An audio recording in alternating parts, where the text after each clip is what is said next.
अस्सलाम वालेकुम एवरीवन। उम्मीद है आप सब खैर आफियत से होंगे। My name is Junaid Nawaz और मैं आप सबको अपने YouTube channel Cam View Point में खुशामदीद कहता हूँ। आज का लेक्चर बहुत इंपॉर्टेंट है। आज के लेक्चर में हम फ्लेम एमिशन स्पेक्ट्रोस्कोपी को डिस्कस करेंगे। हमने स्पेक्ट्रोस्कोपी लेक्चर सीरीज़ स्टार्ट की हुई है। मॉलिक्यूलर स्पेक्ट्रोस्कोपी को हमने पहले डिस्कस किया है और उसके बाद हमने एटॉमिक स्पेक्ट्रोस्कोपी को स्टार्ट किया हुआ है।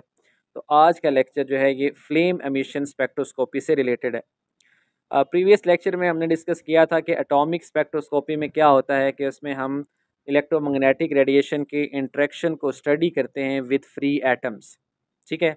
और एटॉमिक स्पेक्ट्रोस्कोपी में एटॉमिक एब्जॉर्प्शन, एटॉमिक एमिशन और एटॉमिक फ्लोरेसेंस आती हैं।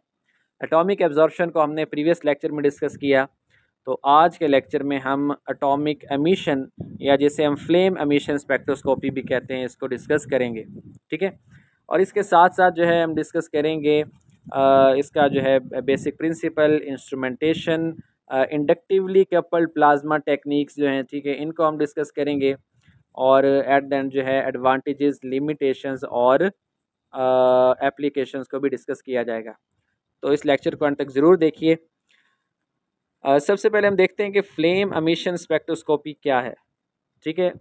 Flame emission spectroscopy is an atomic spectroscopy method where metal atoms excited by flame emit light at characteristic wavelength। अब फ्लेम एमिशन स्पेक्ट्रोस्कोपी में क्या होता है कि इसमें मेटल को पहले तो एक्साइट करवाया जाता है बाय यूजिंग फ्लेम, और फिर वो एक्साइटेड एटम्स क्या करते हैं, वो लाइट को अमिट करते हैं, एक करेक्टरिस्टिक वेवलेंथ वाली लाइट अमिट करते हैं, ठीक है। यानी एक पर्टिकुलर ख़ास जो एलिमेंट के एटम्स हैं वो ख़ास वेवलेंथ वाली लाइट या रेडिएशन को ही अमिट करेंगे, ठीक है। तो ये जो है ये फ्लेम एमिशन स्पेक्ट्रोस्कोपी कहलाती है। अब इसके बेसिक प्रिंसिपल देखिएगा कि सबसे पहले क्या है इसमें, atoms of a metal are excited in a flame and emit light as they return to ground state. के एटम्स जो हैं मेटल के, उनको पहले एक्साइटेड किया जाता है फ्लेम में, और जब वो वापस ग्राउंड स्टेट में आते हैं तो लाइट को अमिट करते हैं, ठीक है। और ये जो अमिटेड रेडिएशन है ये एलिमेंट स्पेसिफिक होती है, यानी हर एलिमेंट ख़ास वेवलेंथ वाली लाइट को ही अमिट करता है। और intensity of emission is proportional to concentration of the element, ठीक है। एमिटेड लाइट की जो इंटेंसिटी होती है वो बेसिकली क्या इंफॉर्मेशन प्रोवाइड करती है, वो बताती है कि एलिमेंट की कंसंट्रेशन कितनी है, ठीक है। Intensity of emission is proportional to concentration of the element. जितनी ज़्यादा जो है इंटेंसिटी होगी तो उसका मतलब है एलिमेंट की कंसंट्रेशन उतनी ज़्यादा है। तो यहाँ ज़रा देखिएगा क्या होगा कि एक्साइटेड एटम्स क्या करेंगे, एक्साइटेड एटम्स जो हैं वो रिलैक्सेशन के दौरान या कह लें कि डी एक्साइटेशन के दौरान जब ग्राउंड स्टेट में आएंगे तो लाइट को अमिट करेंगे, ठीक है। That is a basic principle of atomic emission spectroscopy. इसके इंस्ट्रूमेंटेशन ज़रा देखिए, तो इसमें हमारे पास ये फ्लेम एटॉमिक एमिशन स्पेक्ट्रोस्कोपी की डायग्राम भी बनी हुई है। तो सबसे पहले क्या होगा, that is a sample. Sample को हम क्या करेंगे, फ्लेम में इंट्रोड्यूस करेंगे, ठीक है। और फ्लेम में इंट्रोड्यूस करने से क्या होगा, एक्साइटेशन होगी, और वो एलिमेंट क्या करेगा, फिर पर्टिकुलर ख़ास वेवलेंथ वाली रेडिएशन को एमिट करेगा, जिसको हम डिटेक्टर के थ्रू क्या करेंगे, डिटेक्ट करेंगे। अब इसमें कंपोनेंट ज़रा देखिए कि सबसे पहले जो कंपोनेंट है that is a sample nebuliser. Sample nebuliser का काम क्या है, नेबुलाइज़र का काम होता है कि converts liquid sample into aerosol, ठीक है। लिक्विड सैंपल जो है उसको एरोसोल की फॉर्म में कन्वर्ट करना।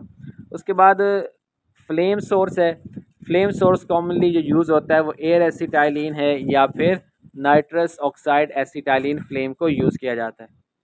उसके बाद मोनोक्रोमैटर है। मोनोक्रोमैटर क्या करता है, ये आइसोलेट करता है emission wavelength specific to element, ठीक है। यानी डिफरेंट वेवलेंथ की रेडिएशन होगी तो ये क्या करेगा, ये आइसोलेट करेगा स्पेसिफिक वेवलेंथ को।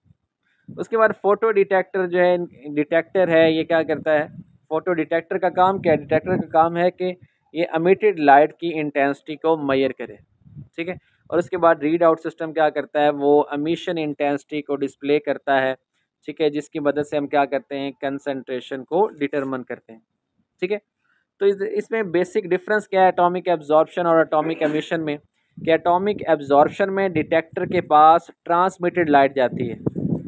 ठीक है, वो लाइट जाती है जो कि सैंपल ने एब्जॉर्ब ना की हो। ठीक है, और यहाँ पे एटॉमिक एमिशन में क्या होगा कि डिटेक्टर के पास वो रेडिएशन जाएगी जो सैंपल एमिट कर रहा है। ठीक हो गया। अब इसमें ज़रा एडवांटेजेस देखें कि फ्लेम एमिशन स्पेक्ट्रोस्कोपी के क्या एडवांटेजेस हैं। तो ये एक सिंपल और कॉस्ट इफ़ेक्टिव मेथड है। इसको हम डिफरेंट जो मेटल आयंस हैं, ठीक है, metal ions like sodium ion, potassium ion, lithium ion, इनको हम इनको इसके लिए यूज़ कर सकते हैं, फ्लेम एमिशन को इनकी एस्टिमेशन के लिए और क्विक एनालिसिस के लिए।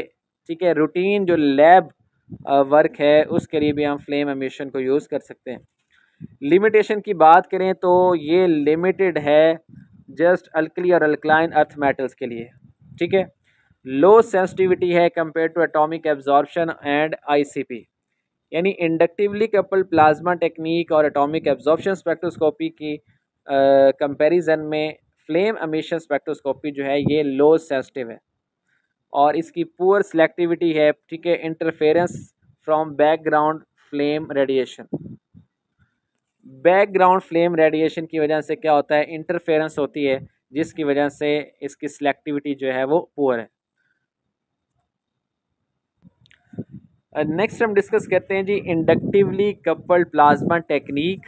ठीक है, आईसीपी टेक्निक जो है, आईसीपी बेस्ड टेक्निक्स जो हैं are plasma based emission and mass spectrometry methods for multi elemental analysis, यानी मल्टी एलिमेंटल एनालिसिस के लिए जो कि ट्रेस लेवल पे हों उसके लिए जो बेस्ट टेक्निक है वो है इंडक्टिवली कपल्ड प्लाज्मा टेक्निक। ठीक है, ये प्लाज्मा बेस्ड एमिशन टेक्निक है। ठीक है, और इसमें हम इसके साथ डिटेक्टर को अगर मैस स्पेक्ट्रोमेट्री को यूज़ कर रहे हैं तो इसे हम क्या कहते हैं, इसे हम कहते हैं ICP-MS, inductively coupled plasma mass spectrometry. ठीक है, तो इसमें हम क्योंकि प्लाज्मा टेक्निक है, प्लाज्मा बेस्ड इमिशन होती है, तो सबसे पहले देखें कि प्लाज्मा बेसिकली क्या है। प्लाज्मा एक हाई एनर्जी आयोनाइज्ड गैस जो कि आयंस पे, इलेक्ट्रॉन्स पे और एटम्स पे मुश्तमिल स्टेट है, इसे हम प्लाज्मा कहते हैं। ठीक है, और ICP में plasma is generated using argon gas excited by radio frequency coil. ठीक है, अब प्लाज्मा कहाँ से जनरेट किया जाता है ICP में। ठीक है, आर्गॉन गैस को यूज़ करके प्लाज्मा को जनरेट किया जाता है। ठीक है, किसके थ्रू, रेडियो फ्रीक्वेंसी कॉइल के थ्रू। ठीक हो गया, तो ये भी आपने याद रखना है कि ICP-MS या ICP टेक्निक में जो प्लाज्मा जनरेटिंग गैस है दैट इज़ आर्गॉन गैस। अब जो ICP है, इंडक्टिवली कपल्ड प्लाज्मा टेक्निक, ये फर्दर डिफरेंट कैटेगरी की है, डिफरेंट टाइप्स की है। तो जो टाइप इसकी हम डिस्कस करने जा रहे हैं दैट इज़ ICP-OES, यानी inductively coupled plasma optical emission spectroscopy. अब इसमें ये होता क्या है कि सैंपल जो है उसको आर्गॉन प्लाज्मा में इंट्रोड्यूस किया जाता है। ठीक है, वहाँ पे टेम्परेचर बहुत हाई होता है, high temperature around 8000 to 10,000 kelvin. तो इतना हाई टेम्परेचर क्या करता है, एटम्स को और आयंस को एक्साइट करता है। ठीक है, दे एमिट करेक्टरिस्टिक, तो डी एक्साइटेशन के दौरान क्या होगा, वो एटम्स और आयंस क्या करेंगे, वो करेक्टरिस्टिक लाइट को एमिट करेंगे और बाद में हम फिर ऑप्टिकल डिटेक्टर के थ्रू उनको मेजर करते हैं। ठीक है, तो इस तरह ये टेक्निक क्या कहलाती है, inductively coupled plasma optical emission spectroscopy. ठीक है, इंडक्टिवली कपल्ड प्लाज्मा का काम क्या है कि इसने क्या करना है, एटम्स को एक्साइट करना है और उसके बाद जो भी हम डिटेक्टर यूज़ कर रहे हैं, MS यूज़ कर रहे हैं तो मैस स्पेक्ट्रोमेट्री हो जाएगा, OES को यूज़ कर रहे हैं तो उसे हम ऑप्टिकल एमिशन स्पेक्ट्रोस्कोपी कहेंगे। ठीक है, तो इसमें ज़रा देखें कि एक्साइटेड एटम्स हैं या आयंस हैं, रिलैक्सेशन के दौरान क्या होगा, वो रेडिएशन को एमिट करेंगे। अब inductively coupled plasma optical emission spectroscopy की जो इंस्ट्रूमेंटेशन है, डायग्राम है, वो ज़रा देखिएगा। ठीक है, इसमें सबसे पहले आता है नेबुलाइज़र। नेबुलाइज़र का काम क्या है कि उसने सैंपल को एरोसोल की फॉर्म में कन्वर्ट करना है। उसके बाद हम यूज़ करते हैं प्लाज्मा टॉर्च। उसके बाद प्लाज्मा टॉर्च जो है ये क्या करती है, एक्साइट्स सैंपल, ठीक है, powered by RF generated and argon gas. ठीक है, प्लाज्मा टॉर्च के थ्रू क्या किया जाता है, एटम्स को एक्साइट किया जाता है। उसके बाद ऑप्टिकल सिस्टम है, ऑप्टिकल सिस्टम ने क्या करना है, इसने लाइट को डिस्पर्स करना है, ठीक है, डायफ्रैक्शन ग्रेटिंग के थ्रू। और डिटेक्टर जो है, डिटेक्टर का काम क्या है कि इसने एमिटेड इंटेंसिटी को डिटेक्ट करना है एट मल्टीपल वेवलेंथ्स।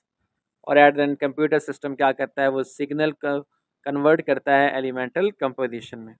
अब इसकी ज़रा डायग्राम देखिएगा। यहाँ पे हमारे पास जो है नेबुलाइज़र है, ये सैंपल है, ठीक है। सैंपल इनलेट को हम क्या करते हैं, नेबुलाइज़र के थ्रू क्या करते हैं, उसको एरोसोल में कन्वर्ट करते हैं, ठीक है। और यहाँ पे है जी स्प्रे चैम्बर, जिसमें सैंपल जो है हमारा एरोसोल की फॉर्म में होगा।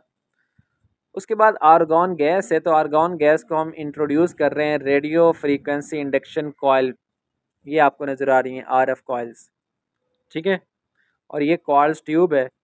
तो यहाँ पे क्या होगा, आर्गॉन गैस जो है वो आरएफ कॉइल के थ्रू उसे हाई टेम्परेचर पे हीट किया जाएगा और यहाँ पे प्लाज्मा जनरेट होगा। तो फिर जो है यहाँ से जो नेबुलाइज़र है, जिसके थ्रू हमने क्या किया था, सैंपल एरो को कन्वर्ट किया था एरोसोल में, तो इसको इंट्रोड्यूस करेंगे हम आर्गॉन प्लाज्मा में, ठीक है। तो वहाँ से क्या होगा, एटम्स की एक्साइटेशन होगी और वो एक्साइटेड एटम्स क्या करेंगे, डी एक्साइट होने के दौरान लाइट को एमिट करेंगे और उस लाइट को फिर हम जो है प्रिज्म के थ्रू या मोनोक्रोमेट्रिक के थ्रू जो है उसको डिफरेंट जो है वेवलेंथ, प्रिज्म के थ्रू जो है डिफरेंट वेवलेंथ को क्या किया जाता है, डिस्पर्स किया जाता है।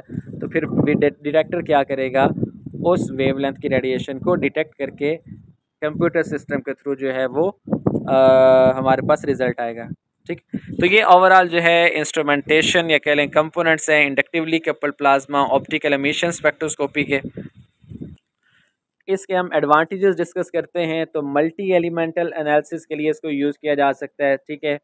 साइमल्टेनियसली 30+ एलिमेंट्स को डिटेक्ट किया जा सकता है इस टेक्निक के थ्रू। इसकी हाई सेंसिटिविटी है, ppb टू ppm रेंज तक जो है ये डिटेक्ट कर सकता है एलिमेंट्स को। और लो इंटरफेरेंस होती है इसमें, ठीक है, क्योंकि हाई टेम्परेचर क्या करता है, केमिकल इंटरफेरेंस को ओवरकम करता है। और वाइड डायनामिक रेंज है, ठीक है, ppm टू % लेवल तक जो है इसको हम यूज़ कर सकते हैं।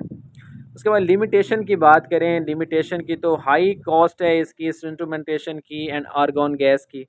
और मैट्रिक्स क्या करता है, वो कॉम्प्लेक्स सैंपल्स को अफेक्ट करता है और not as sensitive as ICP-MS। ICP-MS जो है ये मोर सेंसिटिव है फॉर अल्ट्रा ट्रेस एनालिसिस के लिए, जबकि ये लेस सेंसिटिव है एज़ कम्पेयर टू ICP-MS।